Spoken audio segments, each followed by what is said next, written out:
Assalamualaikum, selamat sejahtera. Dalam video saya pada kali ini, saya akan menerangkan subtopik 3.2 haba tindak balas. Ini ialah kimia tingkatan 5.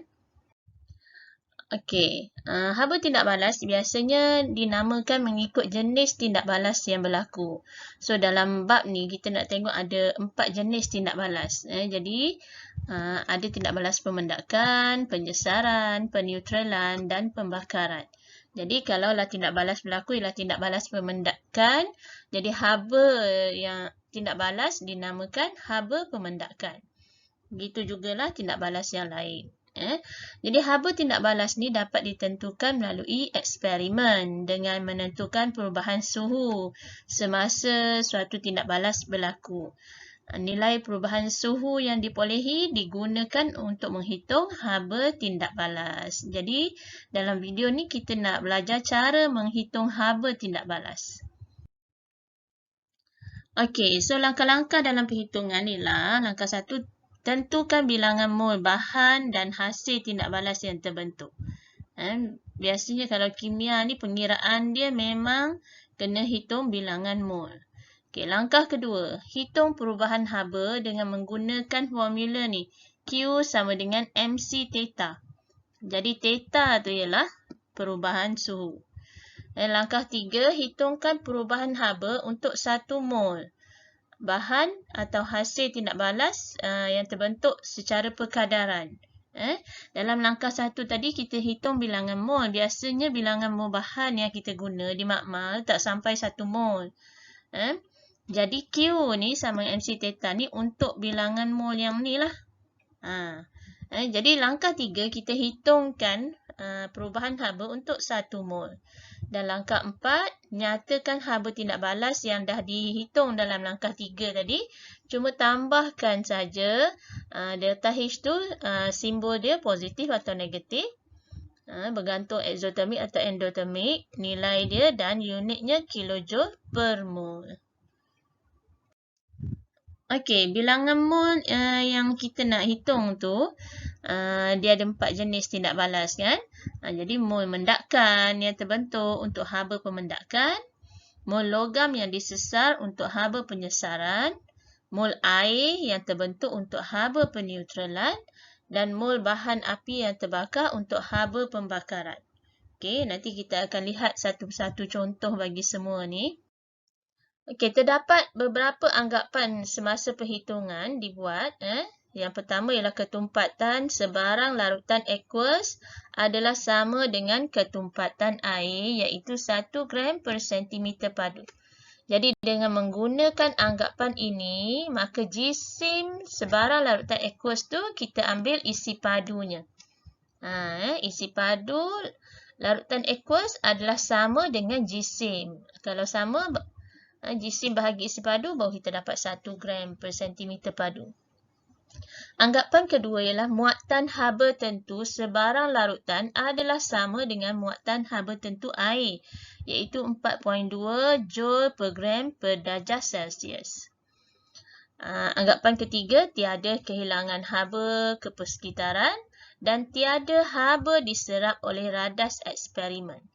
Ini adalah 4 anggapan yang dibuat semasa perhitungan. Okey, so kita lihat haba yang pertama. Bagi tindak balas pemendakan, jadi haba tindak balas dipanggil haba pemendakan. Apakah yang dimaksudkan dengan haba pemendakan? Okey, haba pemendakan ialah perubahan haba apabila 1 mol. 1 mol mendakkan terbentuk daripada ion-ionnya dalam larutan aqueous. Kita lihat contoh tindak balas pemendakan. 100 cm padu larutan plumbum 2 nitrat 1 mol per desimeter padu dicampurkan dengan 100 cm padu larutan natrium sulfat 1 mol per desimeter padu. Mol per desimeter padu ni bukan bilangan mol. Ini ialah unit bagi kepekatan. Okey, suhu campuran tindak balas meningkat. Kalau meningkat, ini menunjukkan haba dibebaskan. Ini ialah tindak balas exothermic. Okey, meningkat daripada 30 darjah Celsius kepada 33 darjah Celsius. Hitungkan haba pemendakan plumbum 2 sulfat. Plumbum 2 sulfat ni ialah garam tak terlarutkan, jadi dia membentuk mendakan. Jadi langkah pertama seperti yang kita dah tengok dalam slide sebelum ni ialah hitung bilangan mol. Okey, bilangan mol mendakan. Jadi kita boleh menggunakan maklumat yang diberi di sini, 100 cm padu, plumbum 2 nitrat, 1 mol per desimeter padu. Kita diberi isi padu dan kepekatan. Jadi formula bilangan mol yang kita boleh guna ialah mv per 1000. Okey, ini ialah bilangan mol bagi plumbum 2 nitrat. Okey. Jadi M dia ialah kepekatan 1.0 mol per desimeter padu. V ialah isi padu darab 100 bahagi 1000. Jadi bilangan molnya ialah 0.1 mol. Okey, ini ialah bilangan mol plumbum 2 nitrat. Bilangan mol plumbum natrium sulfat disebabkan sama kepekatan dia 1, isi padu 100. Jadi bilangan mol juga adalah sama 0.1 mol. Okey. So bilangan mol 1 markah. Okey, step seterusnya ialah kita tulis persamaan kimia atau persamaan ion. Ini ialah untuk menghasilkan plumbum 2 sulfat. So, ion yang terlibat ialah ion plumbum 2 dan ion sulfat. Okey, daripada penghitungan bilangan mol tadi telah dibuat, kita dapati bahawa 0.1 mol ion plumbum 2 dan 0.1 mol ion sulfat bertindak balas. Jadi, hasilnya plumbum 2 sulfat juga 0.1 mol. Okey. So, daripada sini kita tahu bahawa mendakan yang terhasil plumbum 2 sulfat ialah 0.1 mol. Jadi langkah kedua ialah hitung perubahan haba. Perubahan haba kita guna formula Q sama dengan MC theta. Okey, M kita tadi dengan menggunakan anggapan isi padu tu ialah jisim. Ya, isi padu larutan ni ada dua-dua adalah larutan 100 tambah 100. Darab C ialah muatan haba tentu 4.2. Ni diberi dalam soalan ya. Darab dengan perubahan suhu. Suhu tertinggi ialah 33 tolak 30. Okey. Jadi darab semua ni kita dapatlah 2520 dan unitnya ialah joule.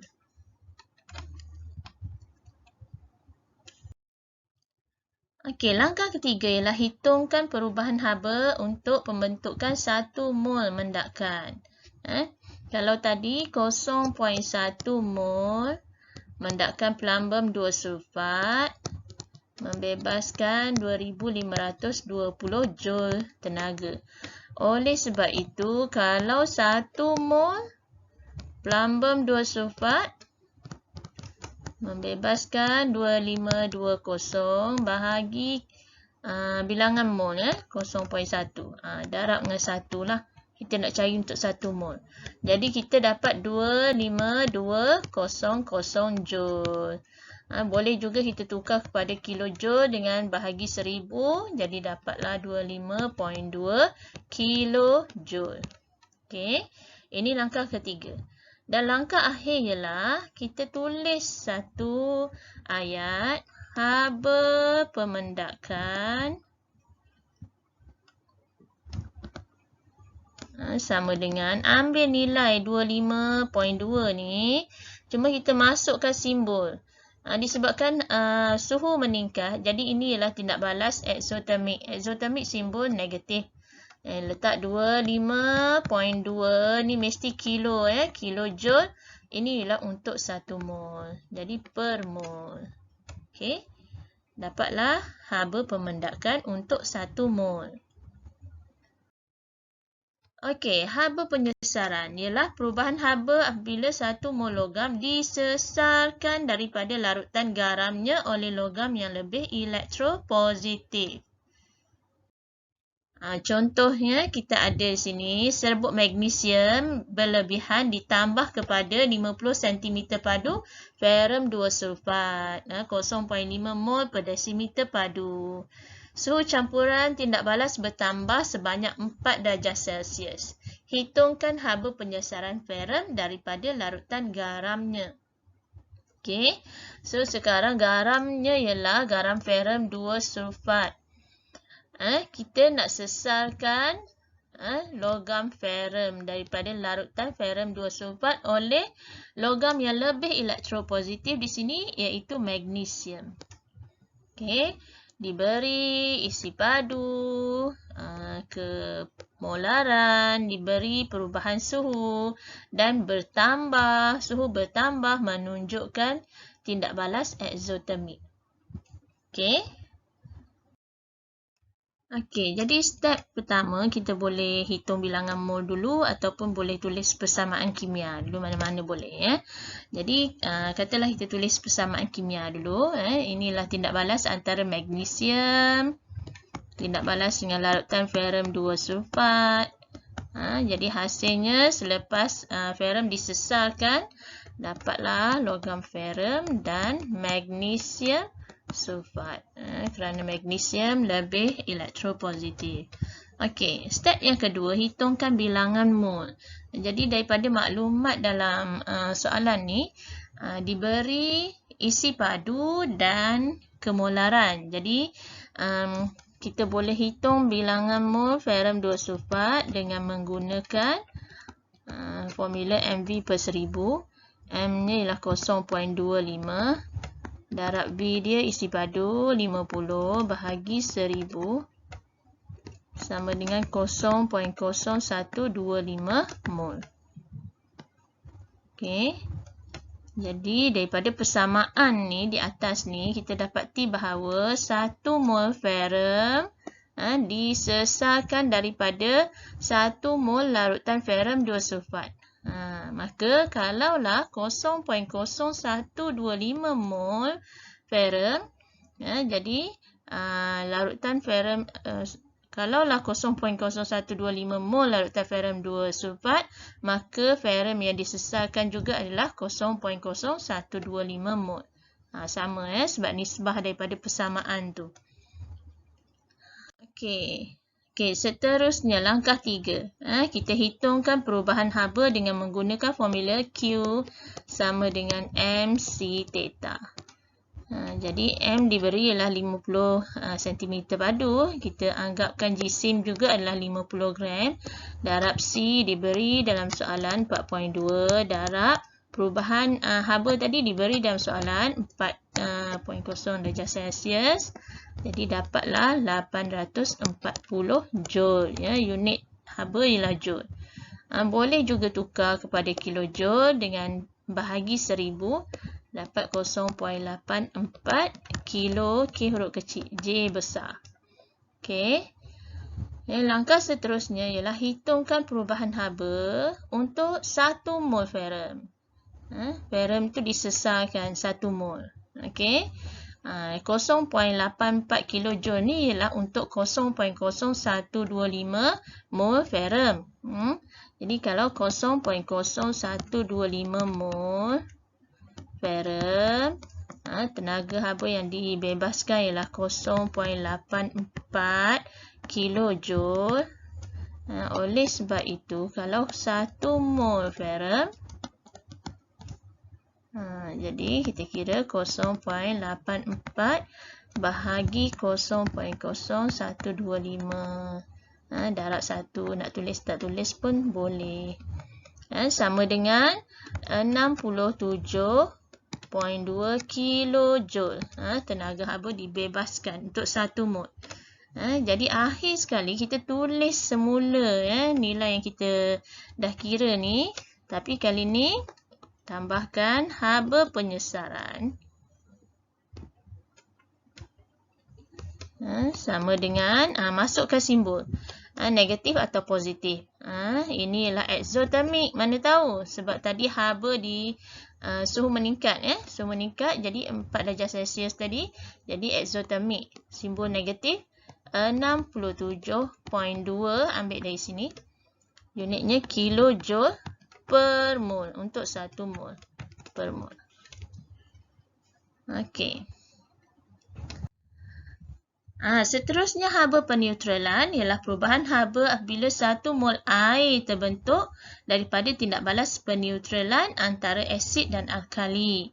Jadi untuk mana-mana tindak balas peneutralan, persamaan ionnya ialah H+, ion hidrogen daripada asid bertindak balas dengan ion hidroksida daripada alkali menghasilkan air. Ini ialah persamaan ion untuk mana-mana tindak balas peneutralan.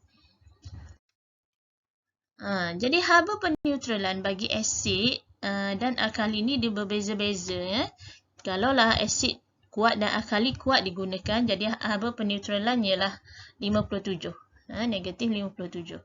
Kalaulah salah satunya sama ada asid lemah atau alkali lemah digunakan, maka haba peneutralan tu akan lebih rendah. Nampak? Okey.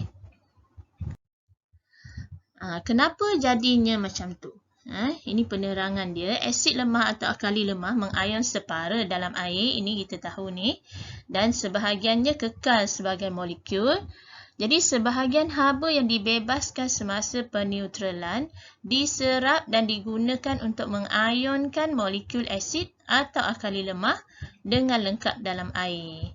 Maka haba yang dibebaskan menjadi lebih rendah. Okey, kita tengok contoh haba peneutralan. 60 cm padu larutan natrium hidroksida 2 mol per desimeter padu dicampurkan bersama dengan 60 cm padu larutan asid etanoik 2 mol per desimeter padu.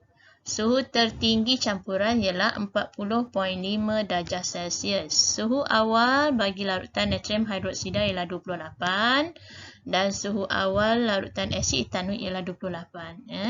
Hitungkan haba peneutralan. Okey. Jadi langkah pertama macam soalan contoh yang tadi juga semua sama. Stepnya semua sama untuk penghitungan mana-mana haba tindak balas iaitu menghitung bilangan mol. Jadi untuk peneutralan kita nak hitung bilangan mol air. Disebabkan air dia tak bagi apa maklumat, jadi kita carilah bilangan mol untuk bahan yang diberi maklumatnya. Larutan natrium hidroksida ada maklumat, asid etanoik ada maklumat. Okey, jadi kita guna maklumat tu. Jadi langkah pertama cari bilangan mol larutan natrium hidroksida. Kemolaran dia ialah 2 darab dengan 60 cm padu bahagi 1000.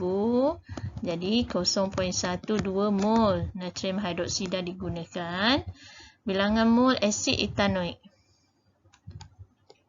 CH3 COOH sama dengan 2.0 darab 60 bahagi 1000 sama dengan 0.12 mol. Sama. Jadi, jika kita tulis persamaan kimia, asid etanoik CH3 COOH tambah natrium hidroksida NaOH, kita akan dapat garam dia natrium etanoat CH3 COONA dan molekul air H2O. Okey, persamaan ni dah seimbang. Okey, jadi daripada persamaan ni kita tahu 1 mol natrium hidroksida bertindak balas dengan 1 mol asid etanoik dan menghasilkan 1 mol air. Jadi oleh itu kalau 0.12 mol natrium hidroksida, jadi dia akan bertindak balas dengan 0.12 mol asid etanoik. Jadi hasilnya 0.12 mol air. Okey. Jadi air, bilangan mol air terhasil lah juga 0.12 mol. Okey, seterusnya hitungkan haba, perubahan haba. Q sama dengan MC theta. Okey, jadi M dia tadi, dua-dua larutan ialah 60 cm padu. Darab 4.2 muatan haba tentu. Darab 40.5 tolak dengan suhu awal. Suhu awal ni kalau ada dua larutan, kita perlu cari purata bagi suhu awal. Dan ni dua-dua suhu awalnya ialah 28, jadi purata pun 28 lah. Okey. Jadi darab ni dapatlah 6,300 joule. Boleh juga terus tukar kepada kilojoule dengan bahagi 1000, 6.3 kilojoule. Okey, ini step kedua. Q sama dengan MC theta. Yang ni 6.3 kilojoule ni ialah untuk 0.12 mol air. Jadi kalau 0.12 mol air bebaskan 6.3 kilojoule haba, maka kita nak perubahan haba untuk 1 mol air. Jadi 6.3 bahagi 0.12. Okey, sama dengan 52.5 kilojoule. Okey, jadi tulis satu ayat yang akhir iaitu haba sekarang tindak balas peneutralan. Jadi haba peneutralan sama dengan ini ialah eksotermik kerana daripada suhu tadi kita dapati meningkat, dia letak simbol negatif 52.5 kilojoule per mol. Unit dia. Okey. Dapatlah haba peneutralan. Seterusnya, haba pembakaran ialah haba yang dibebaskan apabila 1 mol bahan dibakar dengan lengkap dalam oksigen berlebihan. Jadi dalam bab 2 kita telah pun belajar alkana, alkina, alkuna, alkohol semua terbakar dalam oksigen yang berlebihan menghasilkan karbon dioksida dan air. Okey. Jadi molekul alkohol mengandungi atom karbon, hidrogen dan oksigen. Ini kita refer kepada alkohol. Pembakaran lengkap alkohol akan menghasilkan karbon dioksida dan air dan juga membebaskan tenaga. Jadi pembakaran alkohol ialah tindak balas eksotermik sebab membebaskan tenaga. Okey, jadi graf di sini menunjukkan graf haba pembakaran alkohol melawan bilangan atom karbon per molekul. Nampak Dengan bertambahnya bilangan atom karbon ni per molekul alkohol, maka haba pembakaran alkohol semakin tinggi. Okey.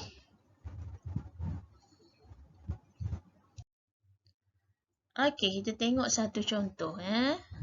Persamaan termokimia bagi pembakaran lengkap etanol. Etanol ialah alkohol.